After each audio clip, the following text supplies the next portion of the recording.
All right, real happy to have the next gentleman on the Sports Card Shop guest line. He's a gentleman I'm happy to call a friend. Have had numerous conversations with him prior, but never actually on the show. So today we end that. He's fine. I finally had him on. Glad to have him. He's an Eddie Murray super collector, but he's my friend Brad Askew. Welcome. Thank you, John. Such a pleasure. Really enjoyed getting to know you at the last couple of nationals, and of course, enjoyed all of your content as well over the years. Thank you so much. And now you can listen to yourself as well after Absolutely. today's. So listen, it's the kind of the standard, first time on the show question, but kind of how did the hobby start for you? Where did it all begin? Absolutely. Well, I'm 50, almost 56. I've lived in Atlanta my whole life. Born in 1968, and my dad and I started collecting about 80 or 81. I vaguely remember, I think, back in like 77, getting like Star Wars cards and stuff like that, John, but I wasn't legitimately collecting, but, sports cards. I was a sports fan along with my dad. And then my mom, she told me years later, it's kind of interesting. She's like, around that time, she told my dad, you really need to get a hobby with Brad so y'all can do stuff together, and that kind of thing. Dad worked hard like most dads do, and mom did too. But it's like, you need to get a hobby with Brad so y'all can enjoy some quality time together. Well, my uncle about that time had started collecting cards again. He had collected as a kid. He was my dad's younger brother. Um, and Dad and I got into it with him, and it became just a huge thing for us, John. So this would have been about 81, I'd say. I distinctly remember, when Donruss and Fleer came on the scene and that whole thing and that whole season, and us going to card shops around Atlanta. They were already popping up around Atlanta at that point, and just doing shows. I distinctly remember early '80s as well. Us making a day trip up to like Chattanooga, Tennessee, which is a few hour drive, and going to a show. And Eno Slaughter was the autograph guest, and that kind of thing. So I mean, you just remember that. Remember him sitting there signing stuff and all that kind of thing. So that kind of thing was really cool. There were some great shops here in Atlanta that we focused on back then, and it was something that my dad just he dived in full force with collecting, and I was right there along for the ride. I mean, he was the one that was paying for everything, of course. I was just kind of there guiding along and saying, hey, Dad, let's get that or whatever, that kind of thing, because I mean, he was the obviously the person that had the money to do things, but we had a wonderful time with it. And John, we actually collected in a really quick period of time. We had every top set at one time from 1953 up. Never had the 52. Never had many of those, period. But we had every top set from 53 up.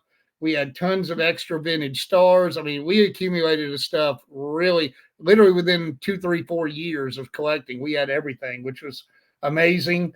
Um, had a lot of mainly baseball, mainly tops. That's really what we focused on. But also had like a 55 Bowman set. We had the football All American set from 55 that I loved. We even had like my mom had found like the double header set for one of us for Christmas or birthday one year, which was really cool from 55. So all kinds of just, really neat stuff. And it was just, a great, great hobby for he and I. And we not only did the vintage stuff, but we were collecting, the cards of the day as well. Of course, I mean, we were buying vending boxes or we were buying vending cases in the mid '80s. So I mean, opening that up and running together monster boxes of thousands of 84 tops and 85 tops and all that stuff. I still have a lot of that in my basement. Sadly, I need to be moving it on in some cases. Run a few sets and get rid of them. But it's the stuff that I really enjoyed.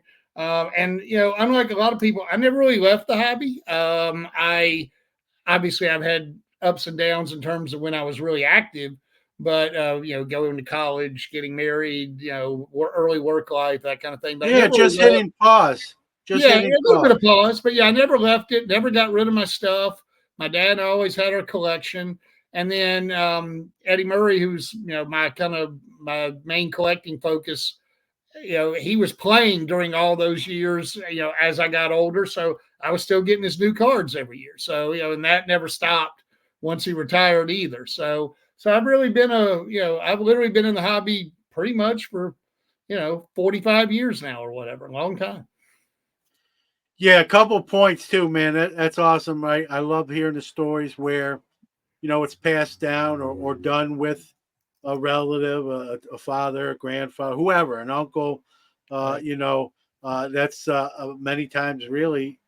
For me, it was my grandfather and my dad, Mm-hmm. both, and that's I don't know. It's just close to my heart when you hear that because it hits close to home. Another thing, of all the sets you mentioned, including 53 on up, you said something funny. We're similar age and collected similar years. I went broke on 84 tops and Donruss.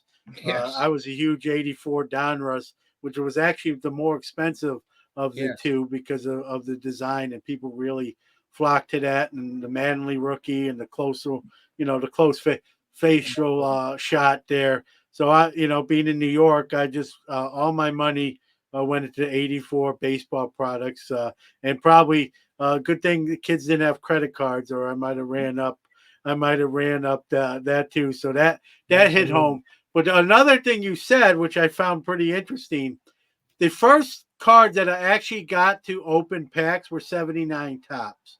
And I Mm-hmm. told the whole story, pulling a Reggie like the fourth card in. I But remember they, that. much like you said, Brad, they weren't the first trading cards I owned. I didn't open the packs, but somehow through friends, maybe giving them to me, or hey, you want these?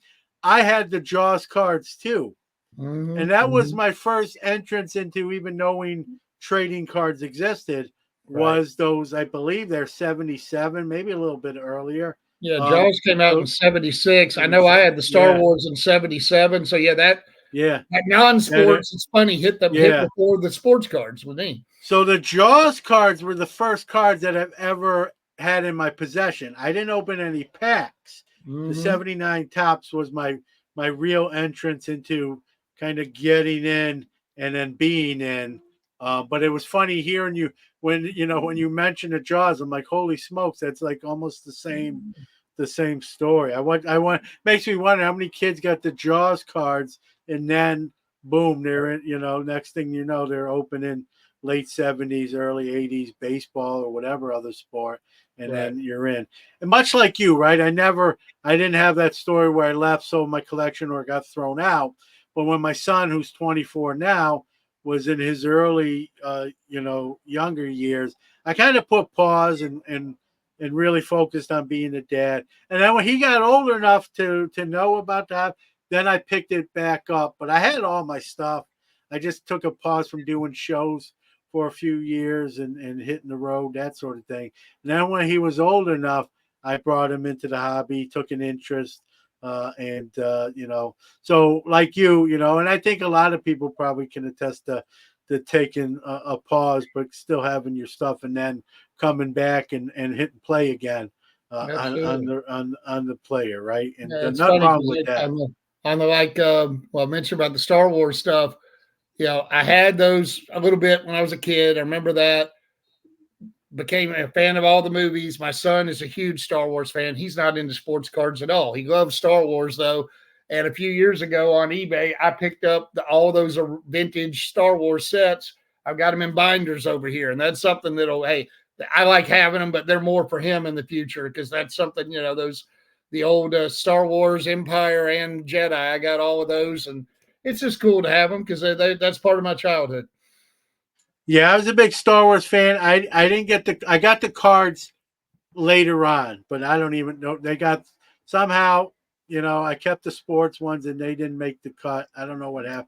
I don't know what I gave them I might have traded them for more baseball or football. Who knows where they Right. wound up? So I sometimes toy with the idea to get them again now, but they cost a little bit more today than they did back in the early '80s and late Oh '70s. yeah, So yeah. you I know, got them at a fairly modest thing. yeah, Actually, I think the yeah. stickers are harder to get than the cards nowadays.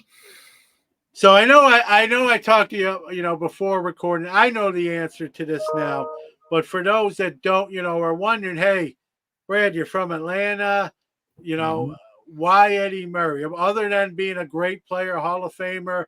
500 home run. I mean, those are all great reasons. What was it? And those, I'm sure those factor in. But what was it? When you started collecting them, he hadn't hit those accolades yet. So That's what right. was it? What was it with Murray? But he was already a solid ball player. Oh yeah. What was it that hey, I'm going to start collecting Eddie Murray? Yeah, it's you're right. He was a few years into his career when I really started collecting. My dad and I, as I said, started collecting about 81. He was in his fourth or fifth year in the majors then. He was established as as a star, a rising star then. Um, you know, it's just kind of a weird moment that we all have moments in our life that you kind of remember and you think, wow, that one thing really changed my trajectory of collecting or whatever. I just distinctly remember in late 1982 when the Orioles were competing with the Brewers to try to win the AL East back then. And they ended up losing on the last day and therefore losing the division to the Brewers, who went on to the World Series. You outwon the MVP that year, that kind of thing. But I just remember watching the Saturday game of the week, and they were talking about Murray. He was batting. They were talking about his accolades and what he was doing, what a great year and career he was having. And for whatever reason, it just clicked. Like, this is my guy. I really like this guy. I have no idea why that happened, but it did. And then it so happened that the very next year, the Orioles fell short that year. But in 83, they went on to win the World Championship. And Murray actually hit 2 home runs in game 5 of the World Series to clinch the title that year. And that just cemented even more that he was my guy. And I followed him from then on. And you mentioned earlier about, yeah, he hadn't reached all those accolades yet. He was already on a nice trajectory as a career. But I feel blessed that the guy I chose to be my kind of sports hero went on to have a Hall of Fame career. Because how many of us might latch on to Yeah, that no guy one that can doesn't say, make "Oh, it's easy." No one can accuse you like how people jump on people like, "Oh, they win the World Series, they win the Super Bowl, and you become a fan of the team," it? right? Right? No Yeah, one can. That wasn't the case. You got in them before, like you didn't know for sure he's going to be in the right. All he 500 was home going to run do. club. You didn't Yeah, know he was going to win a ring in 1983. You didn't. that's You didn't right. have a crystal ball, so you do take pride, like you said, Brad, and like, hey, the guy I picked I got an eye for talent. Like Exactly. So It's all me. That's the reason. Yeah, and I think about how many people out there have been whatever. Doc Gooden, Daryl Strawberry, Josh Hamilton's, Greg Jeffries. All of the above. you, Oh, you that's hit my close guy, to and you then hit close it to didn't home with work. Greg Jeffries. Greg, Yeah, I hit close to home with that I one. got 3 full binders in my garage of just Greg Jeffries rookies. Not even second year cards. He's still my guy. He As is some right. like I didn't collect them because I thought I'd put a future kid to collect. That's right. I liked him. I was a Mets fan. He Right. was the wonder boy coming up through the minors, Jackson, That's right. Lynchburg, and I gravitated. He had a great start, even his first Yeah. couple years with the Mets, and Oh yeah.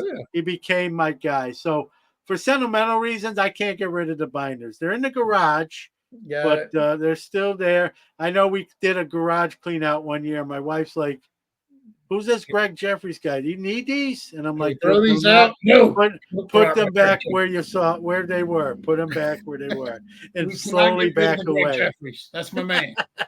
Yep. So I'm sentimental. I'm still, Yeah. I still got him. His career's obviously long been over. I know. I think he's a baseball instructor now. Runs kind of a school, but Yeah.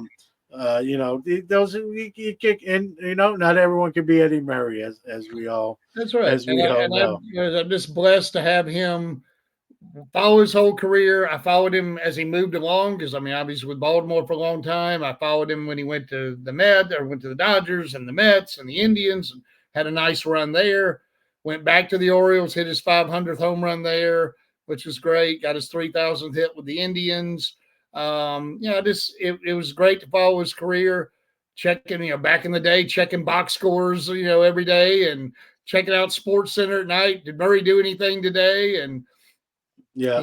John, Did I even I mean recorded. when he was well traveled, especially later on in his career, Brad? I gotta. Uh, Were you holding out hope that maybe he'd be an Atlanta Brave? Was that something you thought about, I or not never really even thought necessarily? about that. I never really thought about him coming here. Obviously, he spent a fair amount of time in the National League because he was with the Dodgers and then the Mets.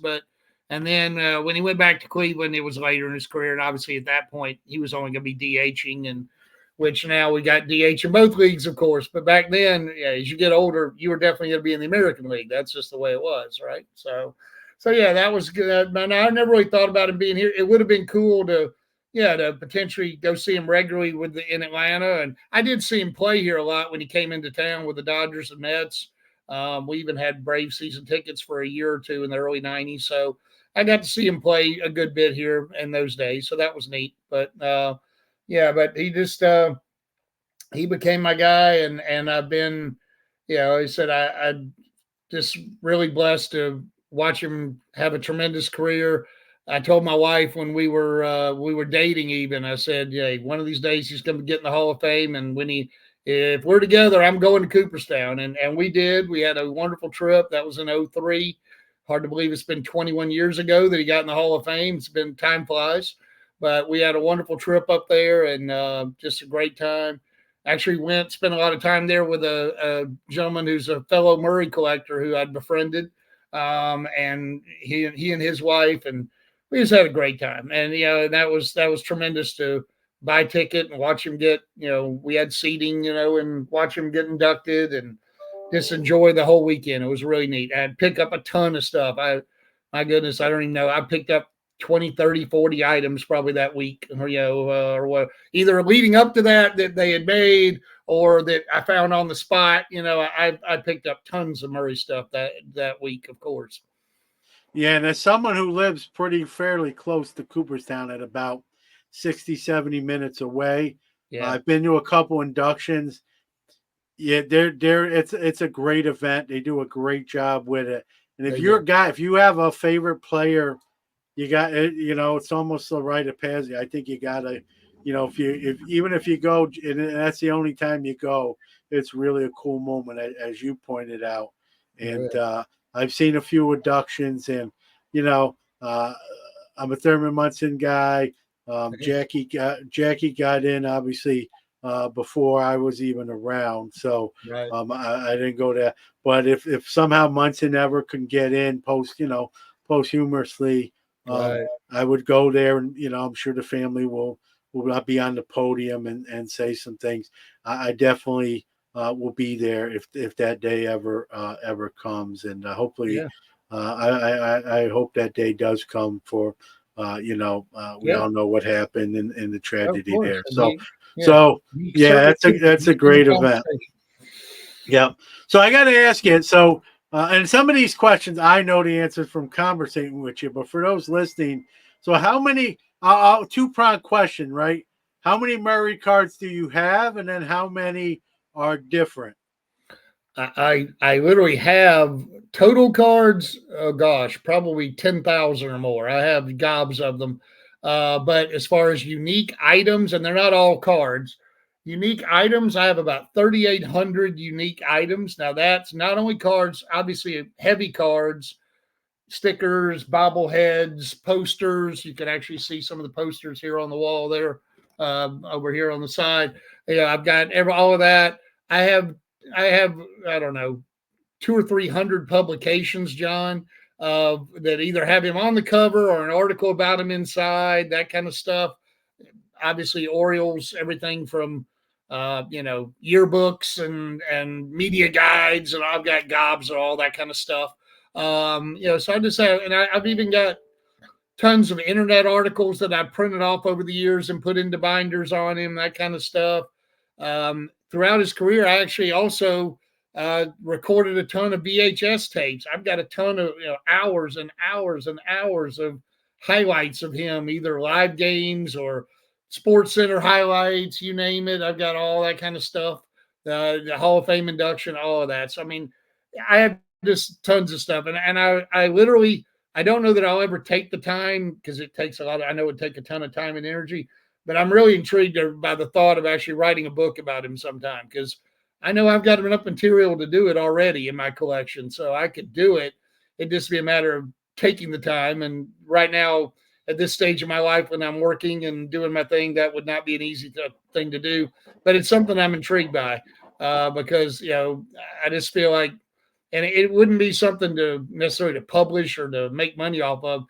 For me, it would just be something fun to do and to kind of encapsulate all the stuff that I've accumulated over the years, all the facts and all the different things about him. Well, I hope you do that. I think he's one of the great hitters in baseball history. I had Stephen Lane on the show, who's a big Mantle collector. Remember, Oh, yeah. he wrote a book literally about his collection and Mantle, and Yeah. it's a lot of pictures. It's a great book. He put it together. He did a great job with it. So some maybe in the future we can see. And Yeah. like you said, if you have enough material, that's half the battle right there. Now, how organized are you with your Murray inventory? In other words, do you track what you have? So like if you go to a Right. show, like I don't want to get something I have already, or Right. or is it just like muscle memory, or in your mind, like I know I have that? Yeah. Oh no. I mean, it's so big now, or so many items. I have to have that. I mean, my main thing, John, is I try to collect. He played from 77 through 97, so he played 21 years. You know, in the Beckett, I use the online Beckett, Beckett Organize, to organize my collection. I've done that over the years, and I forget the number now. I haven't looked at the most recent. Right now on Beckett Organize, he has something like 5,800 to 6,000 different cards. It's insane, and I literally have. I think of those 6,000 that are on there, I have, I don't know, maybe 2,500 or something like that.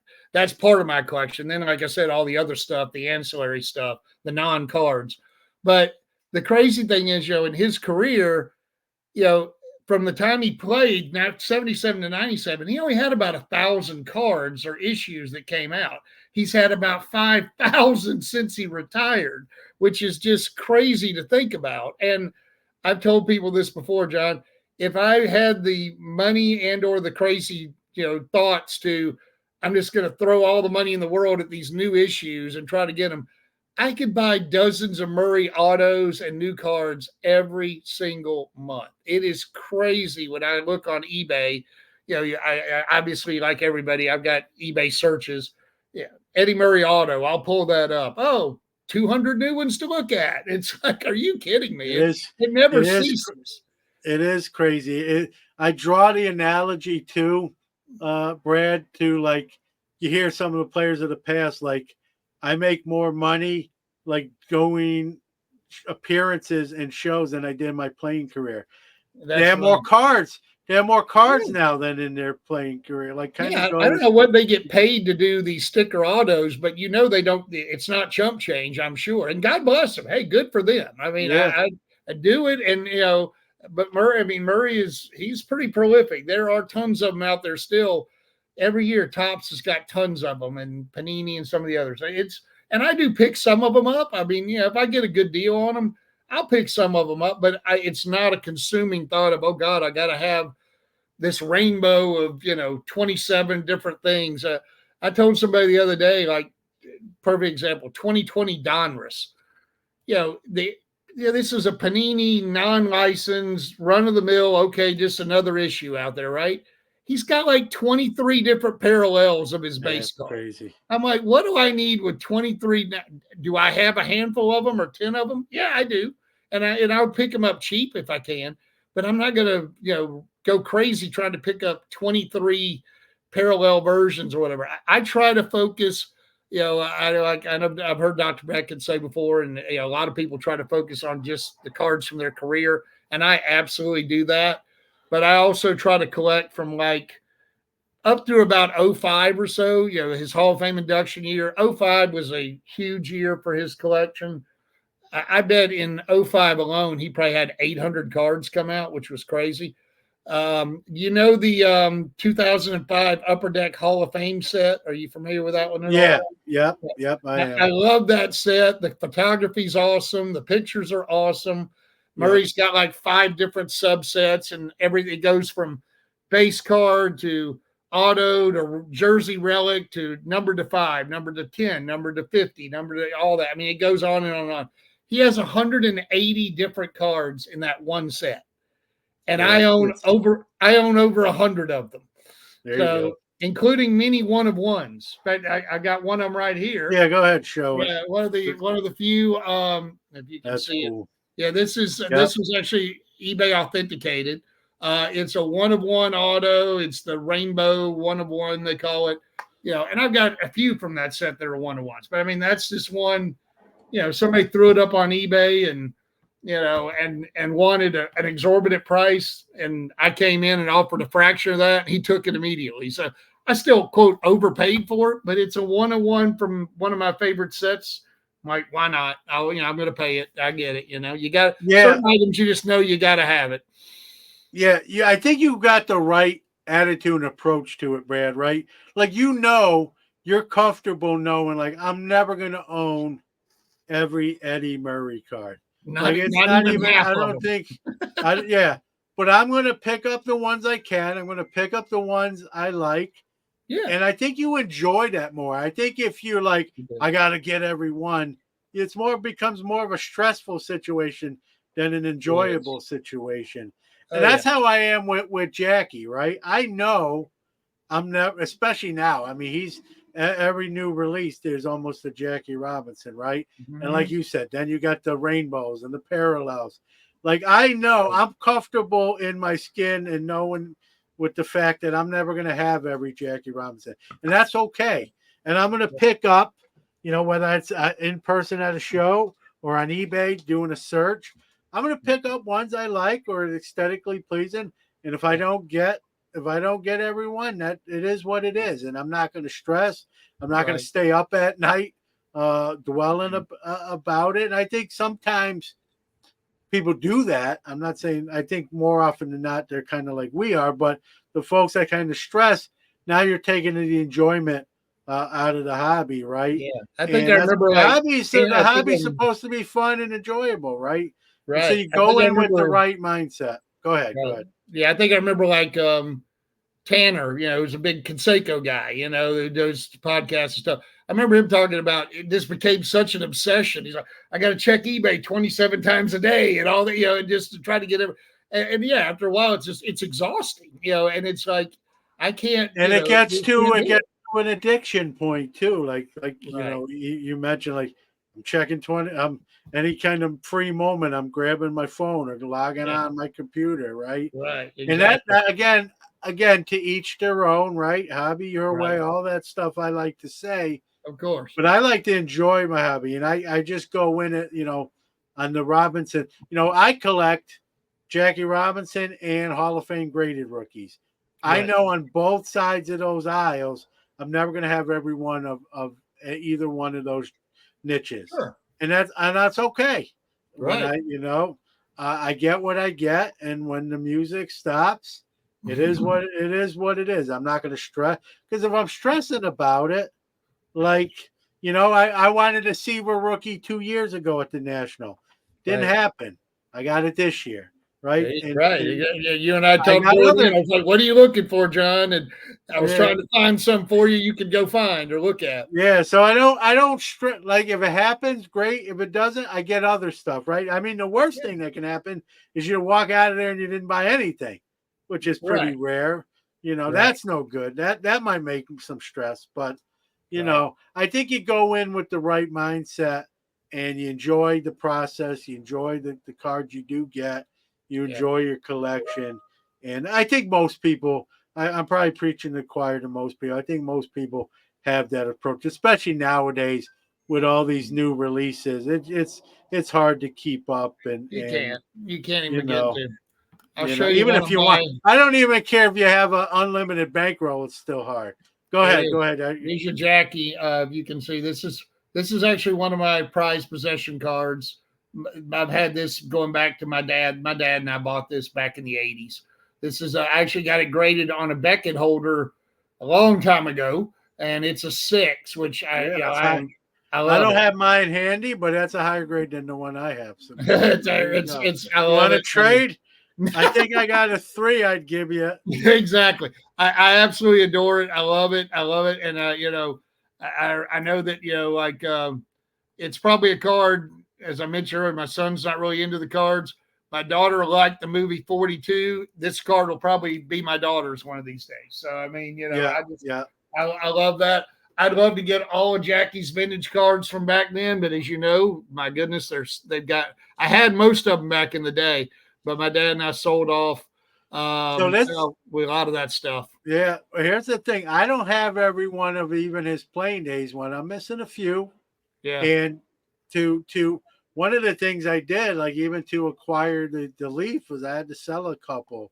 So it's on my, yeah, it's on my list to pick off and get them back again. yeah, Um, but we do that sometimes, right? We move yep, part of our inventory to acquire a bigger card because yep. we want to get that. We don't want to wait too long. So, I'll tell contrary you a to Popper, Jackie I story. don't have I have most of them. I don't have all of them. So I'll tell you a Jackie story that'll kind of blow your mind. You remember back in the day when a guy that you profiled in Sports Collectors Digest once, Al Rosen. Remember when he had oh the yeah, Rosen fine of the 52 high oh numbers that yeah, they oh opened up? yeah, yeah. Back then, my dad somehow, one of our contacts, my dad was able to get a 52 Jackie Robinson from that find. We got the card.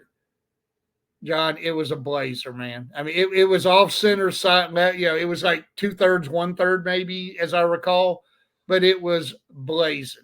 Gorgeous card. I think, and we sold it. Your dad paid a few $100s for it, literally, Yeah, and we sold it for more than that, but pennies of what we should have kept yeah.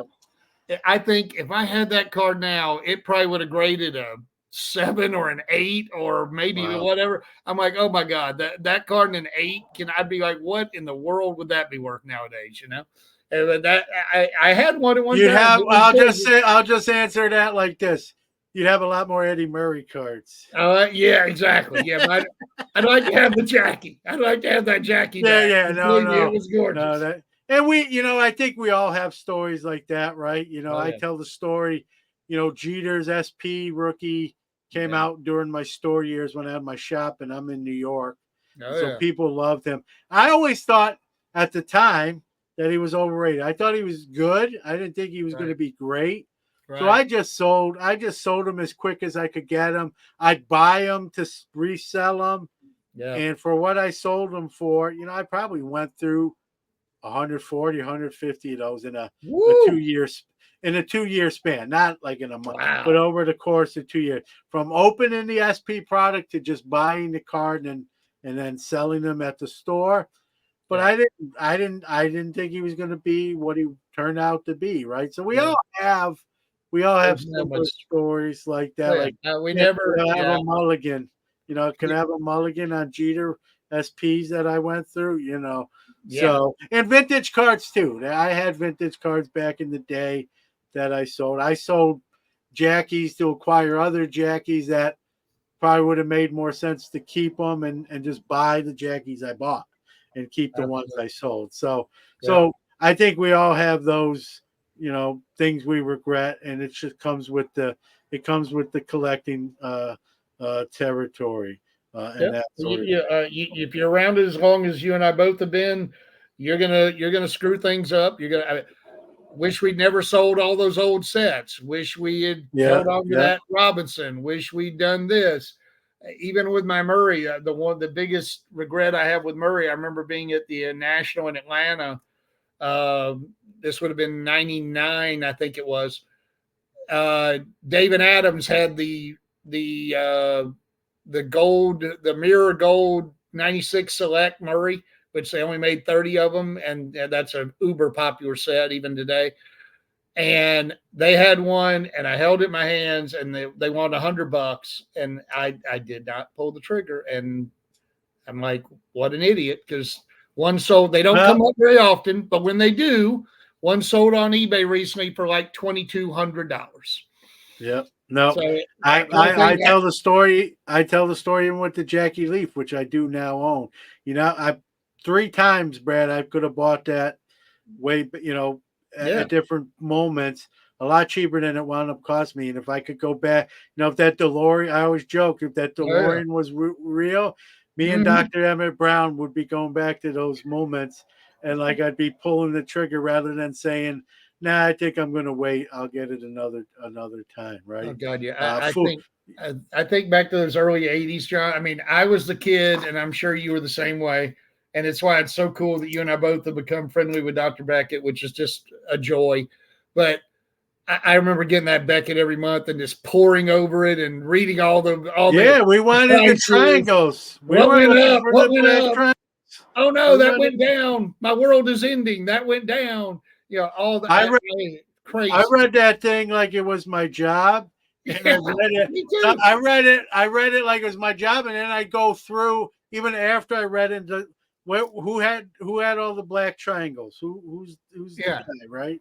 Oh yeah. I think we all have similar stories, and I was like a walking Beckett because my dad and I would be walking around shows on a weekend and be like, Brad, what's that book for? That book's for $22, Dad.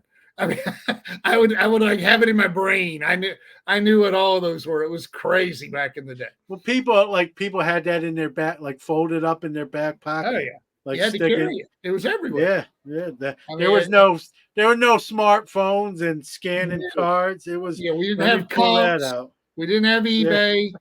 It was just, it was, like you talked about 1984 earlier. We were all on strawberry hunts, searching yeah. out. We called it berry hunts. We're looking for strawberries. We're looking for this, and just that was the thing, man. Now, by the way, you mentioned 84 Donruss. That is still to this day one of my very favorite sets. I I absolutely lo- love I 84 I Donruss. love it. I know it's not as rookie, and I'm a rookie card guy, but that Gwyn, that second year Gwyn in it is to me They're one of all the awesome. best looking Gwyn cards, and it's just Yes, it's a great set, especially when you look at their three prior sets yes, which were earlier to that. garbage. Well, they weren't all What, what, garbage. They weren't great. well, was comparatively speaking to the '84 Donruss, they Yeah, were, but yeah. they whatever happened with whoever designed the '84 Donruss, they hit a home run that year with that, They did. and I still have a and lot of them. I've actually got a bunch of them in screw downs. They're $2 cards, and I've yeah, got them in even the screw backs, downs because I love them. even the backs on those with the teal blue, like Yeah, it's a sharp looking '80s card. When you beautiful. think about '80s cards design, it's Good as it's it it's gets. it's it's probably for me it's number one in the '80s, the Yeah, '84 I don't Donruss. have. I don't think I have a complete setup. I know I've got a bunch of stuff. I probably need to. I don't look through binders. I've got a good bit of binders. I should look through them more than I do. But that would be one that would, Yeah, would be worth having in a binder because it's even though yeah, yeah, it's just a great set. I totally yeah. agree with that. Great Yeah, set. no doubt. You got a Murray item which you Yeah, showed me before we went on that I think's really cool. If you want to talk about it, it's not a absolutely. card. It's not a No. card, but it's a really we talk about you know rare things or one on ones. I'm sure there was a few, but Yeah. how many survived? Right? How many of these survived? So I'll let you. It's your item, but you shared Yeah. them with me So I'll set before it we up. went on. Yeah, Yeah, I was on yeah, eBay many years ago, and a guy had this. Yeah, I'm searching at Murray stuff, of course. And this guy, there's a bottle on there, and I look at it and I read it. It was listed on eBay by a former coach of the Mets. I could grab the paper, but basically, it is a champagne bottle from, and I'll show it here on screen. Kind of cool. It's got the open yeah, bottle or the there, and if you can read it, which you may not be able to with the thing there, but basically it says June 6, 1992, 1,510 RBIs, and it's signed by Murray in blue in black Sharpie, and it's just a yeah, bottle of champagne that they opened. Apparently, they did several bottles that night. That 1,510 RBIs, why that's significant, John. When he got that, he passed Mickey Mantle, who we talked about earlier, as the most RBIs all time by a switch hitter. So yeah. and he still owns that record, which is finished up at 1,917. And he owns the record by tons. I mean, I think Chipper may have gotten to 1,500 as well. He was in that neighborhood, but Murray's got the record by 350, 400 RBIs. And I mean, that may stand forever. I mean, it stood for 20 something years, 25 years, 30 years almost now. It'll probably stand for a very long time. But anyway, the bot, I found it on eBay. I think I paid a couple $100 for it, and I'm like, that's one of the best deals I've ever made to get something like that signed by him with that significance, with that date on it, with a letter of authenticity from the coach.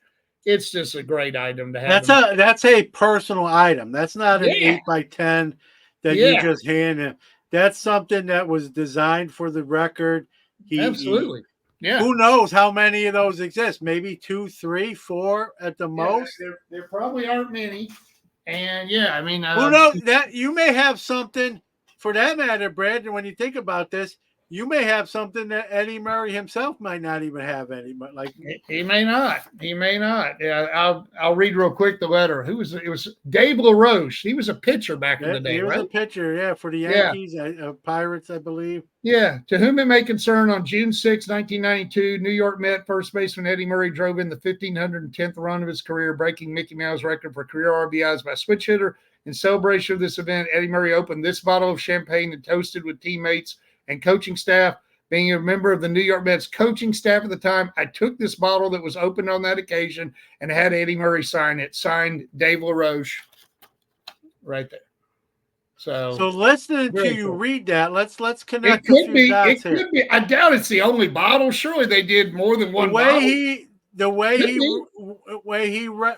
he wrote that, maybe it was like just for the event, right? It was. And it almost sounds like it was it was just kind of left there, and he's like, I'm grabbing this and having Murray sign it. Yeah, I mean, I'm sure you might have bottles of champagne. Yeah. There might have been 2 or 3 for 30 guys. Maybe Murray has a closed one, but I don't know how many of these really technically exist. I don't know. That's pretty. It's that's a cool item. Cool. I love having it. I just display it on one of my shelves here in my office, and it's just cool to have. So really cool. But it's I've got tons of that's something I want to do with my collection. I'm not a content guy. I love watching content and listening to content. Obviously, you, Dr. Beckett, Mike Summers, Mike Moynihan, many others. I love the content on YouTube as well as podcasts. I subscribe to multiple podcasts, John Keating, etc., who's also a friend who I got to know this year at the National. That was cool.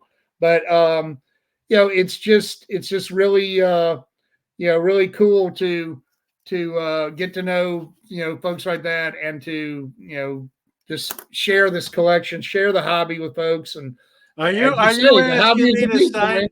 Yeah, are you asking me to sign the Eddie Murray bottle? No, I'm not asking you to sign that. No, I'm not. No, I'm not going to deface it, John, by having you sign it. I love you, man. I'm not having you sign the bottle. That's exactly what would that's exactly what would happen if I did it. The value just got cut in half, or maybe in a fourth. It just got demolished. Or even worse, you'll have to just cut the Eddie Murray auto out after absolutely. No, but that's just a great item that you. Yeah. I mean, it's behind me. I have a Cy Berger media spring training media pass. Nice. I've never seen another one anywhere. Right. So if I'm you and I have that bottle, every once, do you do this? Do you ever check to see, hey, is there another one out there like this? So yeah, I mean, if there's ever, I've never seen another one pop up. They certainly could. I mean, obviously, I don't see everything that pops up there, but it's a crazy thing. But yeah, it's there. As you said in the thing, there probably weren't many of them. You would think there might have been 2 or 3 or 4, but someway they would have had 20 bottles of champagne for 30 guys or whatever. I'm sure it would have been almost the way the LaRoche letter sounds. It's like it almost sounds like it was one for the event where everyone who wanted to partake. Who knows, right? It's cool. Yeah, I mean, I'd have to ask. Murray might remember. I don't know, or Dave LaRoche for that matter. Who knows? But very cool. Yeah, very cool. So when you go to a show, what's your mindset? Whether it's the national or local Right. show, are you like, hey, I'm getting some Murrays, or like where does your I don't buying really. habits fall? It's sad with so much that I have and what I need is old. Yeah, you kind of asked earlier, and I think we got off track. But yeah, I do track my collection well between Beckett Organizer and spreadsheets. I've got everything from okay, these are like the standard cards that are on Beckett Organizer. Here's what I have. Here's what I don't. Then I've got spreadsheets of like here's oddball stuff that's not on there that I have, so that I know I have that.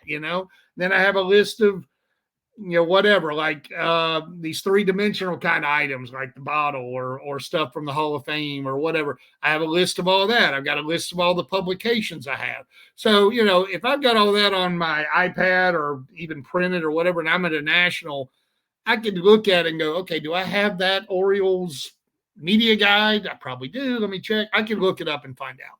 As far as cards go, I do have a want list that basically goes, and I'm still kind of constructing it, but I do have a want list from the beginning of his career through the like 04, 05. And as you can imagine, when you get into the later years, it's hundreds of items. The early years, it's hardly any that I need. So yeah, there are items that I would love to pick up that are older, perhaps.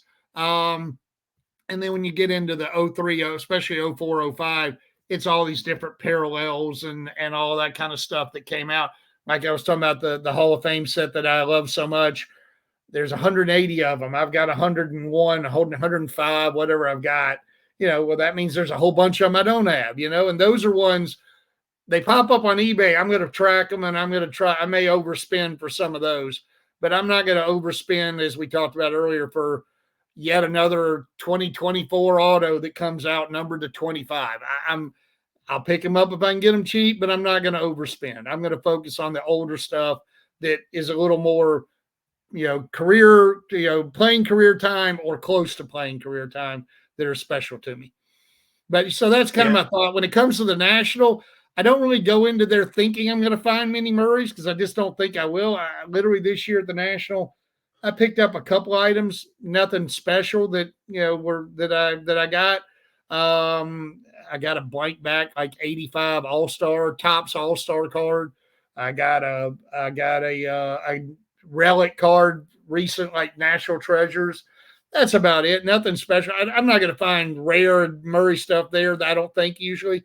I usually go to the national and I'm focused more on vintage, kind of like you, where you're focused on, your Hall of Fame, who's my 2 or 3 or 4 I want to focus on this year. I usually go in there with an open mind and go, I want to pick up 1 or 2 or 3 nicer vintage cards. I don't even know sometimes I know what I'm looking for. Sometimes I don't.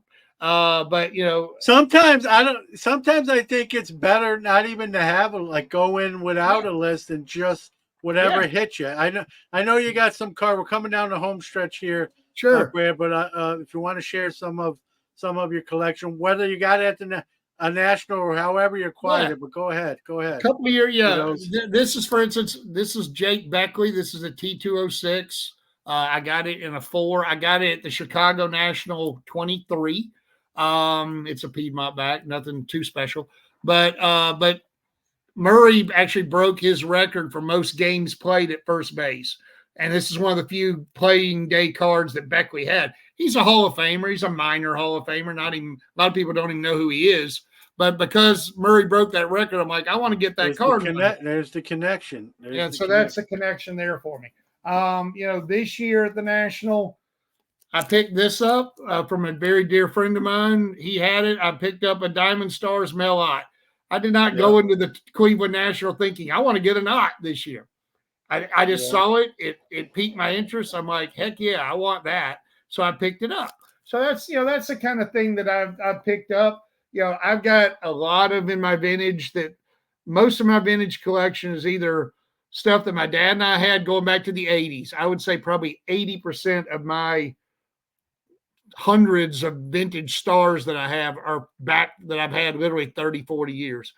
Ones that are more recently acquired, I would have gotten mostly from my friend Roger Neufeld, who's a 80-something-year-old dealer out in Oklahoma City. that's a dear friend of mine. I've worked the last couple of nationals with him.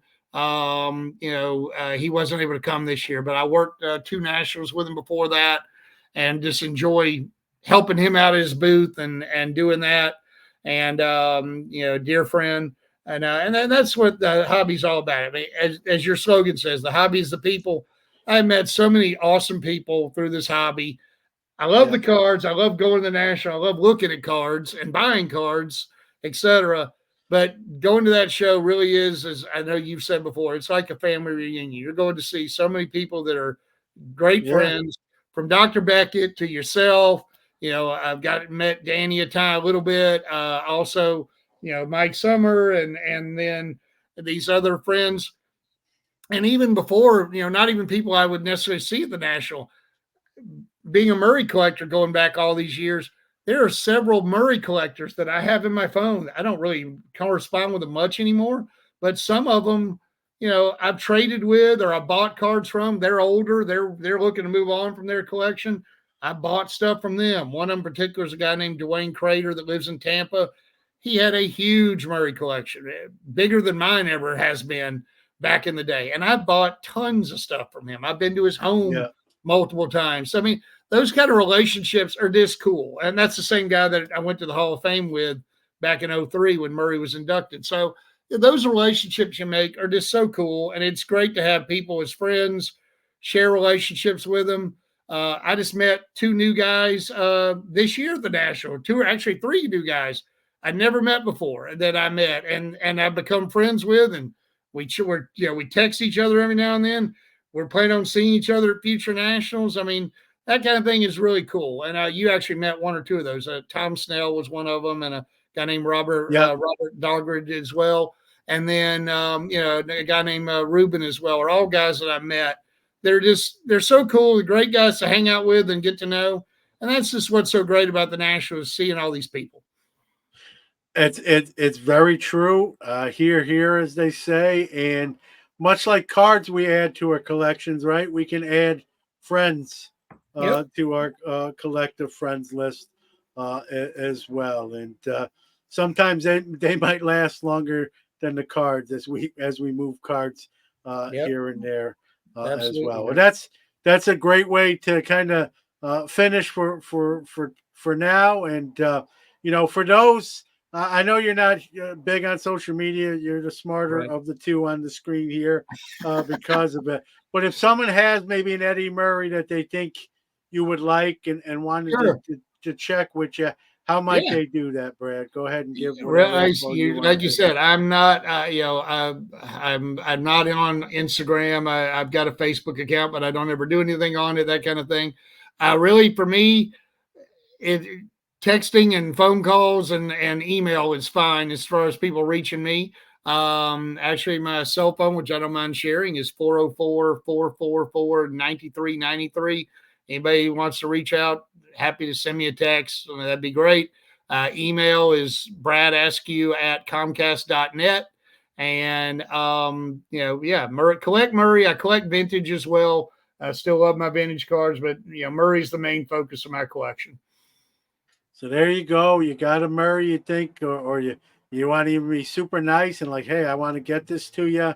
There's how you get hold of a Brad. And like I told you before we record, I gotta look at some of my stuff. I might have some stuff too. I know I don't have a ton of Murray, but there might be something hiding that I can send your way as well. Absolutely. So, Brad, this was fun. I enjoyed it. We'll have to do it again. Yes, We'll sir. be uh, we'll have you back and kind of catch up again. So Yeah. thanks for coming on. John, it's been a pleasure. I really have enjoyed your content over the years. I've been a Sports Collectors Digest. I'm one of the still subscribed to it. I still get it. I enjoy your columns in that as well. And it's just a pleasure to call you a friend, my friend. Well, thank you. Maybe you'll be reading. You never know. Maybe you'll be reading about a guy named Brad Askew. Who Yeah, knows? you won't have much readership, man, if you did that. Don't do that. Don't do no, that. no. Listen, you'd be surprised. So, well, Brad. Well, Brad, thanks again, man. I'll be talking to you. Yes, sir. It's a pleasure. Thanks so much, John. Have a great day. You too.